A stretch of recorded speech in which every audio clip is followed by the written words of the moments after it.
ये आपसे पैसे लेने का सिस्टम है, ये सिर्फ शिक्षा देने का सिस्टम नहीं है। भारत का एजुकेशन सिस्टम सिर्फ पैसा वसूलने के लिए है। दोस्तों, राहुल गांधी ने कोटा से मोदी सरकार को खूब सुनाया है। एजुकेशन सिस्टम पर जोरदार वार करते हुए एक एक खामियां गिना दी है। साथ ही स्टूडेंट्स को स्टेज पर बुलाकर उनकी परेशानी सुनते हुए सरकार के पूरे सिस्टम को हिला डाला है।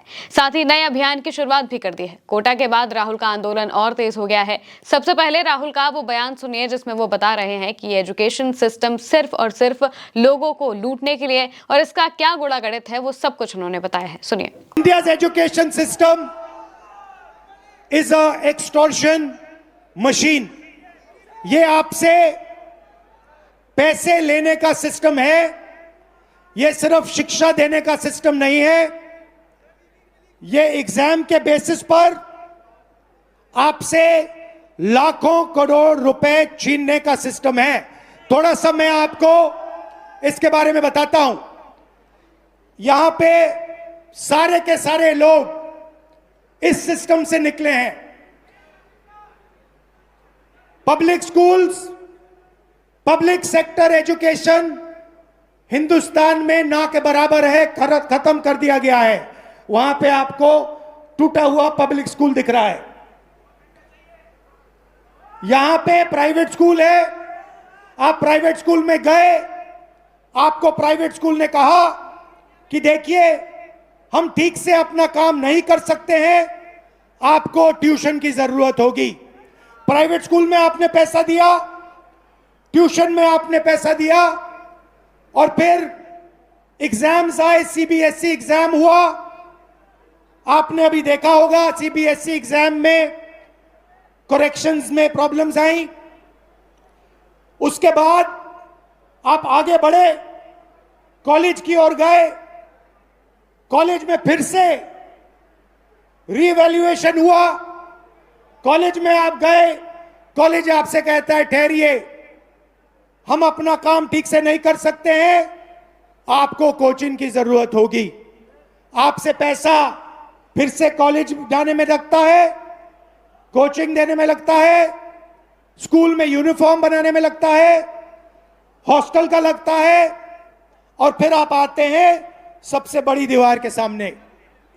5 एग्जाम, लाखों लाखों करोड़ रुपए आपके जेब से खींचा जाता है, आपके परिवारों के जेब से खींचा जाता है। दोस्तों, राहुल गांधी कोटा में छात्रों की गूंज नाम से महारैली करते हैं और इसमें छात्रों का जो जनसैलाब उमड़ा वो ये बता रहा है कि छात्र कितनी बुरी तरीके से मौजूदा सिस्टम से परेशान हैं। एजुकेशन सिस्टम को लेकर राहुल गांधी ने बकायदा एक पावर पॉइंट प्रेजेंटेशन बनाकर यह बताया है कि किस तरीके से ये एजुकेशन सिस्टम सिर्फ और सिर्फ लोगों को परेशान करने के लिए और तो और उनसे पैसा लूटने के लिए बना है। जिस तरीके से इस एजुकेशन सिस्टम को डिजाइन किया गया है उससे सिर्फ और सिर्फ लोगों का वक्त और पैसा जाता है, जबकि ठीक से एजुकेशन भी नहीं मिल पाती है। यहाँ तक कि जब पेपर लीक होता है तो उसको लेकर राहुल गांधी कुछ स्टूडेंट्स को स्टेज पर बुलाते हैं, उनकी समस्याएं सुनते हैं, उनसे बातचीत करते हुए दिखाई देते हैं। और इस दौरान एक बच्चा बताता है कि कैसे जब नीट का पेपर लीक हुआ तो उसके सारे सपने टूट गए। सुनिए। तो जैसे नीट का पेपर लीक हुआ तो पूरी होप टूट गई है। डॉक्टर बनने के लिए आदमी, कोई भी व्यक्ति इतना मेहनत करेगा, 2-2, 3-3 साल मेहनत करेगा, फिर पेपर देगा वो, और फिर उसको बता दिया जाता है कि तुम्हारा पेपर लीक हो गया और फिर तुम्हें वापस पेपर देना है, तो होप टूट गई। तो आपके अंदर जो भावना थी, आपके अंदर जो भावना थी, लोगों की मदद करने की भावना थी। इसके अलावा भी राहुल आगे बच्चों से बातचीत करते हुए दिखाई देते हैं जिसमें वो तमाम तरह के सवाल पूछते हैं, उनके सवालों का जवाब भी देते हैं और तो और ये समझने की कोशिश करते हैं कि आखिर ये बच्चे किन सब चीजों से गुजर रहे हैं। सुनिए। अगर आपको पूरी फ्रीडम दिया गया तो क्या करोगे आप? सर, नीट ही करोगे, डॉक्टर ही बनोगे? सबसे पहली बात तो ये कि जैसे कि मैं कुछ पढ़ रहा था तो मुझे पता चला कि सिर्फ 5 चीजें, 5 प्रोफेशंस जो लोग बस देखे देखी फॉलो कर रहे हैं: डॉक्टर, लॉ, इंजीनियरिंग।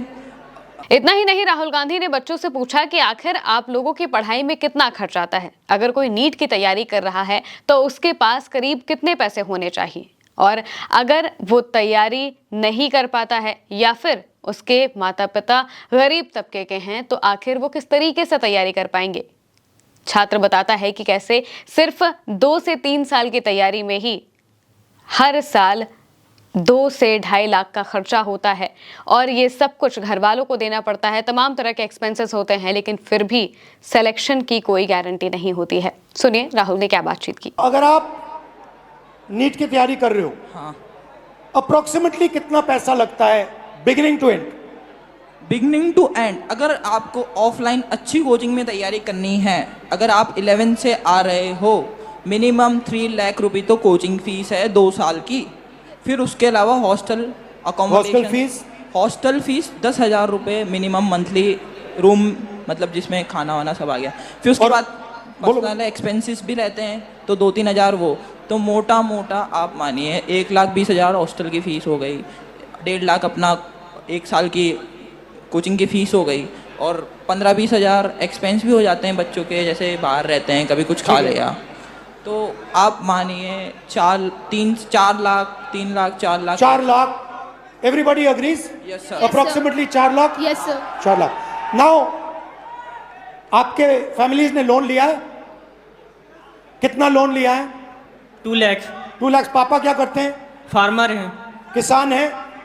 2 लाख का लोन लेना आपके लिए आसान था, फैमिली के लिए आसान था? आसान तो मिडिल क्लास के लिए नहीं रहता है, मगर एफोर्ड करना ही पड़ता है, कंपलसरी है, कंपलसरी है। अगर लोन नहीं लेंगे तो आगे सिस्टम में नहीं जा सकते। दोस्तों, बच्चों की बात सुनने के बाद राहुल अपनी बात बताते हैं। अपनी बात बताते हुए वो इस बात को कहते हैं कि एक वो सैंपल लाते हैं, सैंपल के हिसाब से कहते हैं कि मान लीजिए कि ये 3,000 स्टूडेंट्स हैं, लेकिन प्रोबेबिलिटी क्या है? 3,000 में से सिर्फ किसी एक के IAS बनने की प्रोबेबिलिटी है, 3,000 में से सिर्फ 30 के IIT में जाने की है, तो वहीं 3,000 में से सिर्फ 180 हैं जो डॉक्टर बन सकते हैं। जिसका मतलब ये है कि हिंदुस्तान में सिलेक्शन सिस्टम नहीं है, बल्कि रिजेक्शन सिस्टम है। इतनों में से लोगों को रिजेक्ट किया जाता है, सेलेक्ट नहीं किया जाता। सेलेक्ट तो वो होते हैं जिनमें एक बड़ा जो पॉपुलेशन है वो सेलेक्ट हो, जबकि यहाँ पर चुनिंदा गिने चुने लोग ही सिलेक्ट हो पाते हैं। जिसका मतलब यह है कि ये किसी भी तरीके का सिलेक्शन सिस्टम नहीं है, बल्कि रिजेक्शन सिस्टम है। सुनिए राहुल ने क्या कहा। इस पूरे फंक्शन में से एक व्यक्ति, सिर्फ एक व्यक्ति IAS में जा सकता है। इस पूरी भीड़ में से IIT में कितने जाएंगे? सर IIT में भी ज्यादा सीटें तो नहीं है, 1 30। या 2 इस पूरी भीड़ में से, सकते हैं। इस पूरी की पूरी भीड़ में से 30 लोग, सिर्फ 30 लोग, मतलब यहां पे जो खड़े हैं वो IIT में जाएंगे। और नीट का दिखा दीजिए, 180 लोग 3,000 में से, इस पूरी भीड़ में से 180 लोग नीट में डॉक्टर बनेंगे। These are the odds you are actually facing. You are facing 1 in 3,000. You are facing 30 in 3,000. You are facing 180 in 3,000. And this group of people, these are the best that we have. So you are not competing. पास होने के आंकड़ों के हिसाब से राहुल बताते हैं कि ये सिर्फ और सिर्फ एक रिजेक्शन सिस्टम है, और मौजूदा वक्त में जिस तरीके से धांधलियां हो रही हैं, इसका खामियाजा लोगों को भुगतना पड़ रहा है और सरकार कुछ भी नहीं कर रही है। जिस तरीके से भीड़ राहुल गांधी की इस महारैली में पहुंची थी, छात्रों की ये भीड़ थी, ये सब छात्र मुश्किल से 17 साल से 25-27 साल के बीच के रहे हैं, क्योंकि ये सभी तैयारी कर रहे हैं, एंट्रेंस एग्जाम की तैयारी कर रहे हैं। तो जाहिर सी बात है कि ये सभी इसी उम्र के हैं, क्योंकि उन्हें अपना भविष्य बनाना है। लेकिन भविष्य कैसे बनेगा जब बार बार पेपर लीक हो जाएगा? भविष्य कैसे बनेगा जब सरकार कोई अकाउंटेबिलिटी ही नहीं लेगी, जब वो कोई जवाबदेही नहीं देगी? और जब बच्चों के घर वाले इतने परेशान हैं, तो आखिर किस तरीके से ये एजुकेशन सिस्टम चलेगा? इन सभी बातों को लेकर राहुल गांधी कोटा पहुंचे थे। यहाँ से वो रैलियों की शुरुआत कर रहे हैं। इसके आगे का प्लान भी बहुत बड़ा है। यहाँ पर कुछ भी खत्म नहीं हुआ है, बल्कि आगे और बड़े प्लान्स राहुल गांधी ने किए हुए हैं, जिसका मतलब ये है कि अब मौजूदा सरकार पर चोट पर चोट राहुल गांधी मारने वाले हैं। इसके अलावा छात्रों को अभी अपने अभियान से जुड़ने के लिए भी राहुल गांधी ने कहा है। यहाँ तक कि जब छात्र वहां पर पहुंचे, उस जगह पर पहुंचे जो दशहरा ग्राउंड था कोटा में मौजूद, उस जगह पर पहुंचते हैं तो वहां पर भी ऐसे कई स्टॉल्स लगे थे जहां पर छात्रों को राहुल गांधी के मूवमेंट से जुड़ने के लिए कहा गया। तो वो सभी खुशी खुशी साइन करते हुए दिखाई दिए और बड़ी संख्या में छात्र बाकायदा लाइन लगाकर राहुल गांधी को देखने के लिए, उनकी बातों को सुनने के लिए पहुंचे हुए थे। इसके साथ में ही राहुल गांधी ने अब एक नया पोस्ट भी किया है, जिस पोस्ट में वो बता रहे हैं कि कैसे उनके अभियान से जुड़ा जा सकता है। राहुल गांधी ने पोस्ट करके लिखा कि अगर आपने पेपर लीक, परीक्षा में धांधली या फिर महंगी फीस का दर्द झेला है, अगर इस व्यवस्था ने आपके सपने तोड़े हैं, अगर आपके परिवार ने आपकी पढ़ाई के लिए जीवन भर की कमाई लगा दी है, तो सुनिए, छात्रों की गूंज आपकी आवाज है। ये सिर्फ एक अभियान नहीं है, ये आपकी मांग को सरकार तक पहुंचाने का जरिया है।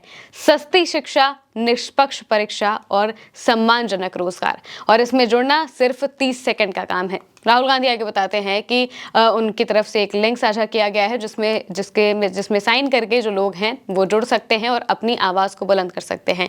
यहाँ पर राहुल गांधी ने एक बात बिल्कुल स्पष्ट कर दी है कि ये कोई आम अभियान नहीं है, ये कोई छोटा मोटा सिर्फ अभियान सा नहीं है, बल्कि साफ तौर से इसके जरिए जो लोगों की मांग है, जो छात्रों की मांग है, उसे सरकार तक पहुंचाया जाएगा और सरकार तक पहुंचाने का एक जरिया है जो कि राहुल गांधी बन रहे हैं। और उन्होंने इस रैली में साफ कर दिया है कि उनका यह अभियान रुकने वाला नहीं है। कोटा के बाद अब अगला पड़ाव राहुल गांधी का इलाहाबाद होगा, प्रयागराज, क्योंकि वहां पर भी बच्चे बहुत परेशान हैं। कुछ दिनों पहले ही लखनऊ में प्रदर्शन हुआ था और वहां पर प्रयागराज से कई टीचर्स और स्टूडेंट्स आए थे जो कि धांधलियों से परेशान हैं, जिसका मतलब यह है कि अब राहुल गांधी पूरे देश में अलग अलग जगहों पर छात्रों से जुड़े हुए मुद्दों को उठाने वाले हैं, जिसके लिए सरकार को बहुत कुछ झेलना पड़ सकता है। फिलहाल के लिए मेरे यानी मेहमक साथ इस खबर में इतना ही। आप देखते रहिए उल्टे चश्मे।